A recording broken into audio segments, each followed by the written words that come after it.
How to manage risks without killing the business.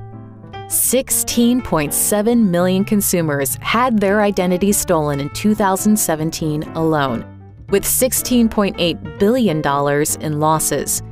Cybercriminals are adept at getting the personally identifiable information, PII, they need to commit identity theft. Huge data breaches at credit bureaus and companies such as Yahoo mean that this data is increasingly available on the dark web. Banks and credit unions have long relied on multi-factor authentication to determine if consumers are who they say they are.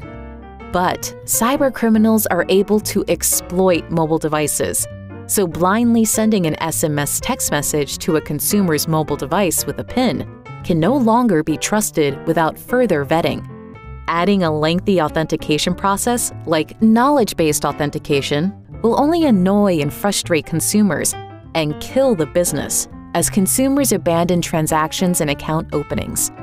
The goal is to identify legitimate consumers in real time and flag only those transactions that require additional verification.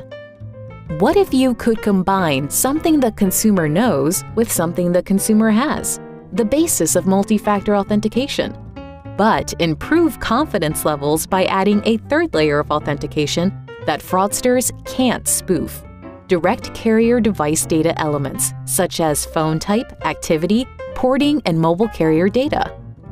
Neustar authenticates consumers by connecting offline verification data, such as name, address, and phone number, and online digital identity information, such as IP address and cookie data, with unstealable device-based identification data, providing a high degree of confidence for banks and credit unions.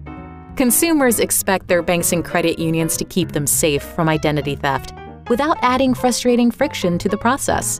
Neustar helps financial institutions do exactly that. The result is safe and happy customers.